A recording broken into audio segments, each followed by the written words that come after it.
में वहाँ के गरीब मतदाता भी इस बार जागृत होकर विकास के नाम पर उन्होंने, और एनडीए के जो नेता हैं हमारे माननीय मुख्यमंत्री नीतीश कुमार जी के नेतृत्व में और भाजपा और देश के यशस्वी प्रधानमंत्री आदरणीय नरेंद्र मोदी जी के नेतृत्व में डबल इंजन की सरकार जिस तरीके से देश और बिहार में विकास कर रही है, उस विकास की गति को तरारी तक पहुंचाने के लिए विशाल प्रशांत को तरारी के मतदाता और जनता ने इस बार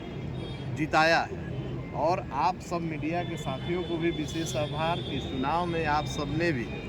बढ़ चढ़कर हर कोने पर हर खबर को रखा, जनता के बीच गए, आपने भी समीक्षा किया, वहाँ की स्थिति देखी, तो आप सबको भी विशेष आभार। जीत के बाद बड़ी जिम्मेवारी मिली है विशाल प्रशांत को, युवा हैं, क्या उस जिम्मेवारी को सही तरीके से निर्वहन कर पाएंगे? निश्चित रूप से जब हमारे बड़े भाई तरारी के पूर्व विधायक माननीय सुनील पांडे जी वहाँ का सेवा कर चुके हैं और एक लंबे समय का अनुभव सेवा का है, और युवा के रूप में विशाल प्रशांत को जो जिम्मेवारी वहाँ तरारी में मिली है, निश्चित रूप से उसको निर्वहन करें। आर के सिंह हार के बाद विशाल प्रशांत की जीत को किस तरीके से आप देखते हैं? नहीं, वो समय मतों का बिखराव हुआ था, उस समय कहीं ना कहीं चुप हो गया था, मतों का बिखराव हो गया था, लेकिन उसी हार को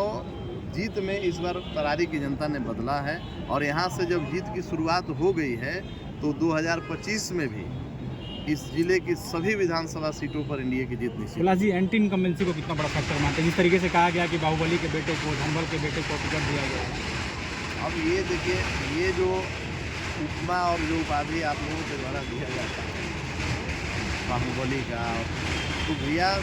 वहाँ जनता तय करती है, मतदाता तय करते हैं कि कौन सेवक है और कौन मौका मिलने पर अपने सेवा में लग जाता है। तो ये आज के परिणाम से तो ये स्पष्ट हो गया कि हम लोग जनसेवक हैं, चाहे हमारे बड़े भाई साहब हों, विशाल प्रशांत को जनता ने चुना है, सेवक के रूप में चुना है,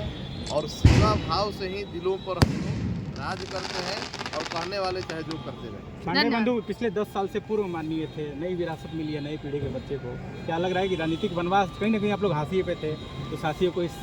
चुनाव ने खत्म किया है? हाशिए पर हम नहीं कह सकते, क्योंकि क्या है कि क्षेत्र में लगातार हम लोग बने हुए थे, लोगों की सेवा में लगे हुए थे, और उसी सेवा भाव से हम लगे रहे, और उसी का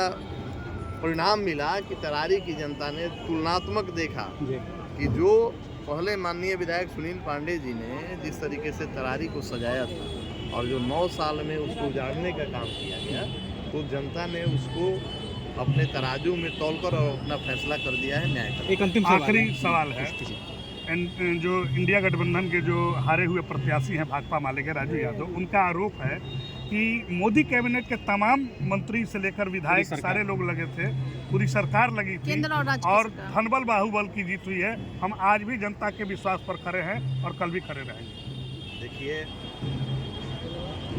कौन क्या बोल रहा है ये महत्वपूर्ण हम लोगों के लिए नहीं है। हारने वाले आरोप लगाते हैं, ये तो संयोग मनाइए कि वो